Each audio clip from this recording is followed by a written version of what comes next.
మీలో ఎంతమందికి XL use చేసి ఈఎంఐ క్యాలిక్యులేషన్ చేయడం తెలుసు? ఒకవేళ తెలియకపోతే ఈ వీడియో మీకోసం. మన ఛానల్లో ఎక్సెల్ షార్ట్ కట్స్ గురించి చాలా వీడియోస్ చేశాను, మీరు ఆ వీడియోస్ కూడా విజిట్ చేయండి. మనం ప్రతి ఒక్కరూ కూడా ఏదో ఒక సర్టెన్ పాయింట్ ఆఫ్ టైమ్ లో మనకి లోన్ అవసరం పడుతుంది. మన అంతటా మనం ఈఎంఐని ఎలా క్యాలిక్యులేట్ చేయాలో తెలుసుకుందాం. ఫర్ ఎగ్జాంపుల్ ఇక్కడ నేను 1 lakh లోన్ తీసుకుంటున్నాను.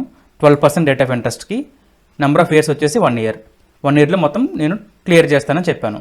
ఓకే, మనం ఈఎంఐ ఎలా క్యాలిక్యులేట్ చేయాలంటే ఈక్వల్ టు PMT అనే ఫంక్షన్ యూస్ చేసి rate of interest divided by 12, number of years into 12, loan amount, close bracket, enter. చూసారా, 1 year కి సంబంధించి ప్రతి మంత్ మనం 8,884 రూపీస్ అనేది పే చేయాలి. ఓకే, ఫర్ ఎగ్జాంపుల్ ఇక్కడ నేను 1 lakh కాస్త 2 lakhs చేస్తాను చూడండి. ఇప్పుడు 17,769 రూపీస్ అనేది మనం పే చేయాలి. సో అదే విధంగా మనం పర్సంటేజ్ మార్చొచ్చు, నెంబర్ ఆఫ్ ఇయర్స్ కూడా మార్చొచ్చు. చూసారా ఎంత ఈజీగా మనం ఈఎంఐ క్యాలిక్యులేషన్ అనేది మన ఎక్సెల్ షీట్ అనేది మనం చేసుకోవచ్చు. ఈ వీడియో కనుక మీకు ఇన్ఫర్మేటివ్ అనిపిస్తే ఏం చేయాలో తెలుసు కదా, like, share and subscribe to tech genie channel.